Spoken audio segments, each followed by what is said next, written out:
آپ کی خواہش اور تمنا یہ تھی کہ بیت اللہ قبلہ بنا دیا جائے، بالآخر بیت اللہ قبلہ بنا دیا گیا۔ قبلے کی تبدیلی یہ چونکہ سب سے پہلا نسخ تھا، بڑا حیران کن واقعہ تھا۔ یہودی کہنے لگے، چونکہ یہودیوں کا قبلہ بیت المقدس تھا، کہنے لگے کہ اس نبی کا معاملہ اس پر مشتبہ ہو گیا ہے۔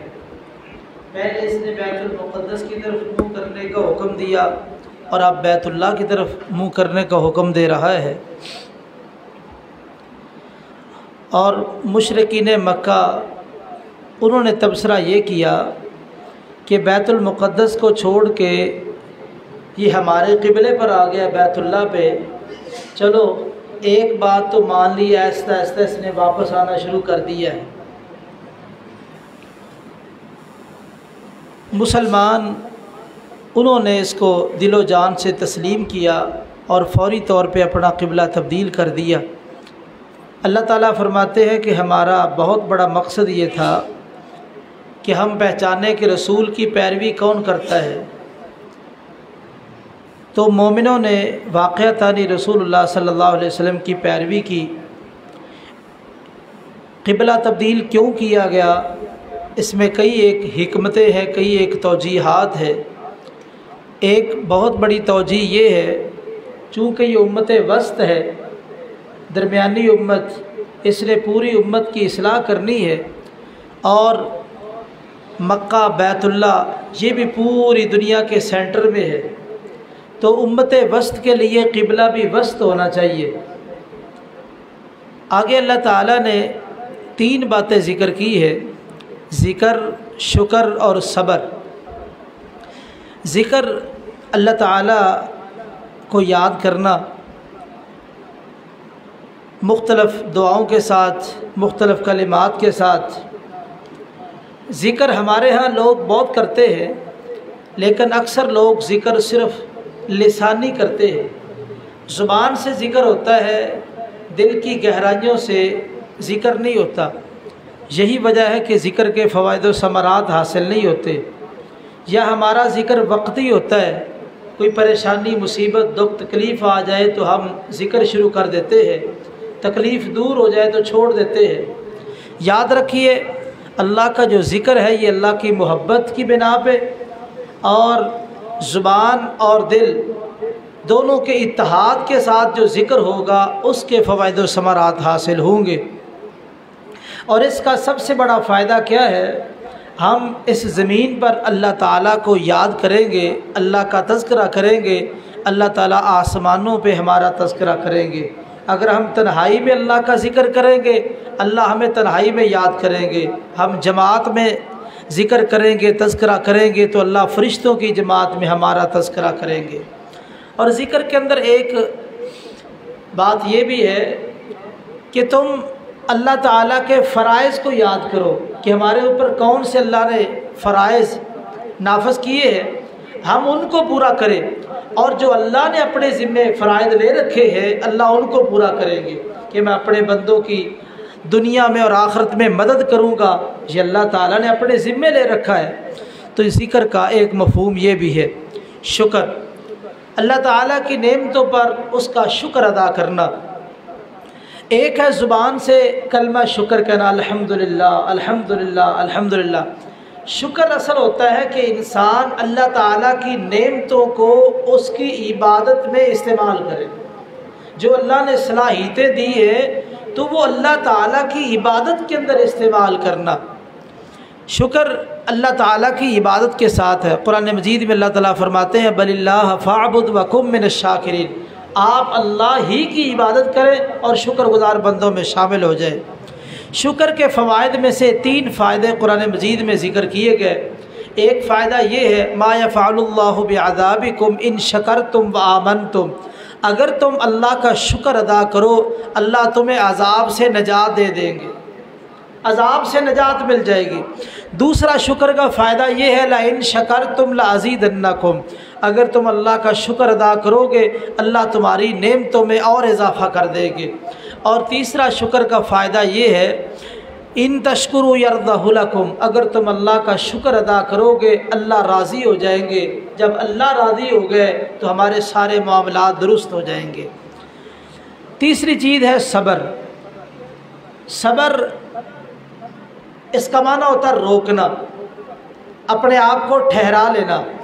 مصیبت، دکھ، تکلیف، پریشانی دنیا کے اندر یہ چیزیں آتی رہتی ہے، انسان کی فطرت کے ساتھ ان چیزوں کا تعلق ہے، لیکن انسان اللہ کے لیے صبر کر لے۔ اللہ کے لیے صبر، رو دھو کے صبر کرنا اس کا کوئی معنی نہیں ہے۔ اللہ کے لیے صبر، صبر کی 3 قسمیں ہیں۔ ایک صبر ہے الصبر علی الطاعہ، اللہ کی اطاعت پہ صبر کرنا، نماز اس پر صبر کر لینا کہ ساری زندگی پڑھنا، یعنی استقامت اختیار کرنا۔ اور صبر کا دوسرا معنی ہے الصبر عن المعصیہ، نافرمانی سے رک جانا، گناہوں سے رک جانا، باز آ جانا۔ اور تیسرا صبر کا معنی ہے الصبر علی المصیبہ، دنیا میں رہتے ہوئے کوئی مصیبت پریشانی آ جائے اس پر صبر کرنا۔ یہ صبر کی 3 قسمیں۔ اور اللہ تعالیٰ فرماتے ہیں استعینوا، تم مدد طلب کرو، یہ عام ہے، مدد طلب کرو، جو بھی مسئلہ بن جائے، پریشانی بن جائے، صبر کے ساتھ اور نماز کے ساتھ۔ کیونکہ وَاصْبِرْ وَمَا صَبْرُكَ إِلَّا بِاللَّهِ، صبر مجبوری کا نام نہیں ہے، یہ ذہن میں رکھیں، صبر مجبوری کا نام نہیں ہے، صبر ہے اللہ کی رضا پہ راضی ہونے کا نام۔ ہمارے معاشرے میں صبر ہے مجبوری کا نام، اس پر اجر نہیں ہے۔ اجر اس صبر پر ہے جو اللہ کے لیے صبر ہے کہ میرے مقدر میں یہ لکھا ہے میں اس پر راضی ہوں، یہ ہے صبر۔ آگے اللہ تعالیٰ نے ایک صفت بیان کی ہے کہ مومنوں پہ جب مصیبت آتی ہے تو وہ انا للہ و انا الیہ راجعون کہتے ہیں۔ یہ کلمہ آپ اس کا ترجمہ پڑھیں، اس کا معنی یہ بے شک ہم اللہ کے لیے ہے اور بے شک ہم اسی کی طرف لوٹنے والے۔ اس میں تو کوئی ایسا معنی ہی نہیں ہے کہ صبر کے وقت اس کو پڑھا جائے، لیکن یہاں پہ یہ ذکر کیا گیا جس طرح زخم پہ برم پٹی لگائی جاتی ہے اس طرح یہ کلمہ ہے۔ تو جب آپ اس کی گہرائی میں جائیں گے تو معلوم یہ ہوگا کہ یہ ہمارا سفر عارضی ہے، اصل ہمارا سفر آگے ہے۔ جب بھی کوئی صدمہ ہمیں پہنچتا ہے تو ہم اس حقیقت کا اظہار کر کے اپنے آپ کو حوصلہ دیتے ہیں کہ کوئی بات نہیں، آج یہ چیز چلی گئی، ماں چلی گئی، باپ چلا گیا، بیٹا چلا گیا، کل کلا میں بھی جانے والا ہوں، میں بھی اس سفر کا مسافر ہوں۔ ہماری زندگی ایسے ہے جیسے آپ گھر سے تیاری کر کے ریلوے اسٹیشن پہ پہنچے اور گاڑی کچھ لیٹ ہو، آپ کچھ دیر انتظار کر لیں، 10 منٹ 15 منٹ، گاڑی آئے گی آپ روانہ ہو جائیں گے۔ وہ جو اسٹیشن پہ آپ نے اسٹے کیا ہے، انتظار کیا ہے، وہ دنیا کی زندگی ہے۔ تو انا للہ و انا الیہ راجعون میں اسی کی طرف اشارہ ہے کہ تم نے اس دنیا میں نہیں رہنا، تو تم نے صبر کر کے اللہ تعالیٰ کو راضی کرنا ہے۔ آگے اللہ تعالیٰ نے صبر اور شکر کرنے والوں کی مثال ذکر کی ہے۔ دیکھو اسماعیل علیہ السلام اور بی بی ہاجرہ، انہوں نے صبر کیا اور شکر کیا، اللہ تعالیٰ نے رہتی دنیا تک ان کے آثارات کو باقی رکھا ہے۔ بی بی نے جہاں دوڑ لگائی اللہ تعالیٰ نے حج عمرہ کرنے والوں کے لیے طریقہ بنا دیا ہے۔ تم صبر اور شکر کرو، اللہ دنیا کے اندر تمہیں عزت عطا فرما دیں گے۔ آگے اللہ تعالیٰ نے رزق حلال سے ایک بات ذکر کی ہے، فرمایا یا ایھا الذین آمنوا کلوا من طیبات ما رزقناکم واشکروا للہ ان کنتم ایاہ تعبدون۔ یہاں عقیدہ توحید اور عبادت سے پہلے اللہ نے رزق حلال کا ذکر کیا ہے۔ کیا معنی؟ عقیدہ توحید اور عبادت اسی وقت فائدہ مند ہے جب آپ کا کھانا پینا حلال کا ہے۔ اگر کھانا پینا حلال کا نہیں ہے، نہ عقیدہ توحید کسی کام کا، نہ عبادت کسی کام کی۔ بلکہ ماہ رمضان کے جہاں مسائل بیان کیے ہیں، آخر میں بھی اللہ نے یہ مسئلہ ذکر کیا وَلَا تَأْكُلُوا أَمْوَالَكُمْ بَيْنَكُمْ بِالْبَاطِلِ، اپنے مال باطل طریقے سے نہ کھاؤ۔ کیا معنی؟ روزے رکھنا، اعتکاف کرنا، یہ ساری محنتیں کرنا اسی وقت کام آئیں گی جب آپ کے پیٹ میں جانے والا لقمہ حلال کا ہے۔ اگر لقمہ حرام آپ کے پیٹ میں جا رہا ہے تو یاد رکھیے ان عبادتوں کا کوئی فائدہ نہیں ہے، اس لیے اپنے رزق پر بھی خصوصی توجہ کریں۔ روزوں کے مسائل کے درمیان اللہ نے دعا کا ذکر کیا ہے، جس طرح یہ قرآن کا مہینہ ہے اسی طرح یہ دعا کا بھی مہینہ ہے۔ دعا انسان کے پاس ذخیرہ ہونی چاہیے، جس طرح ہم گندم اکٹھی لے لیتے ہیں سارا سال پریشانی نہ ہو، اسی طرح کئی چیزیں ہم جمع کر لیتے ہیں، تو اسی طرح ہم نے دعاؤں کا بھی ذخیرہ جمع کرنا ہے تاکہ آنے والی پریشانیاں دور ہو جائیں۔ یہ دعاؤں کا مہینہ ہے، اس لیے ماہ رمضان کے مسائل جہاں بیان ہوئے درمیان میں اللہ تعالیٰ نے دعا کا ذکر کیا ہے۔ آگے اللہ تعالیٰ نے حج کا ذکر کیا، حج کے درمیان ذکر چلتا گیا، درمیان میں ایک دعا کا ذکر کر دیا، ربنا آتنا فی الدنیا حسنہ وفی الآخرۃ حسنہ وقنا عذاب النار۔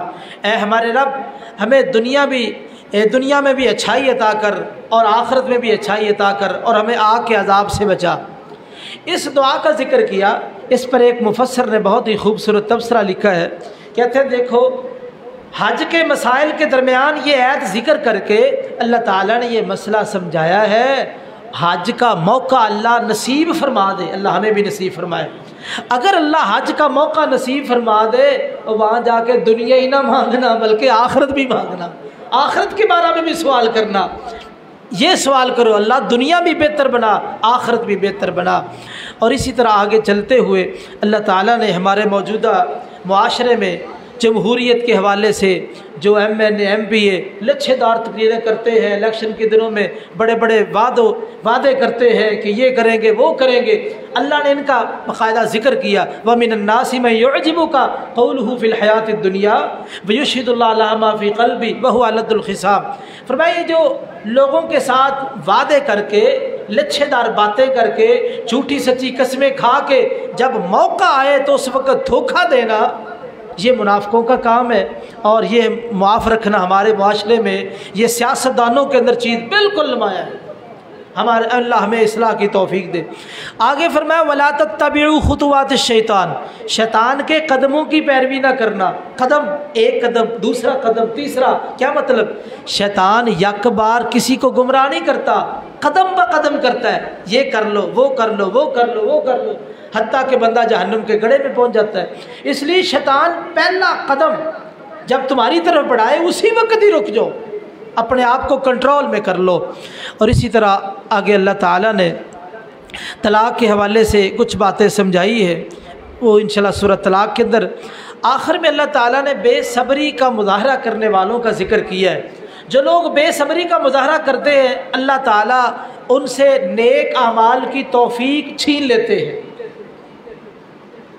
طالوت جب چلے انہوں نے کہا اپنی قوم کو آگے ایک نہر آ رہی ہے، اللہ تمہیں آزمانے لگے، تم نے اگر پانی پینا ہے ہاتھ کے ساتھ تھوڑا سا پانی پی لو، بس زیادہ نہیں پینا، اللہ تمہاری آزمائش کرنے والے ہیں۔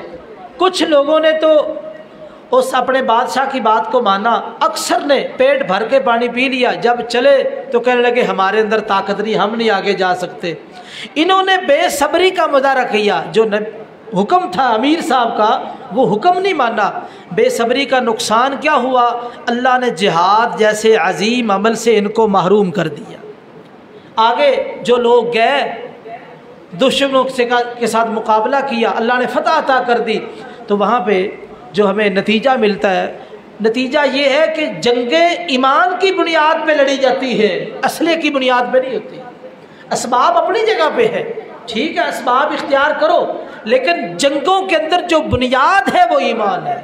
اس لیے اپنے ایمان کو مضبوط کرو تاکہ تمہیں ہر میدان میں فتح نصیب ہو، کہیں شکست کا منہ نہ دیکھنا پڑے۔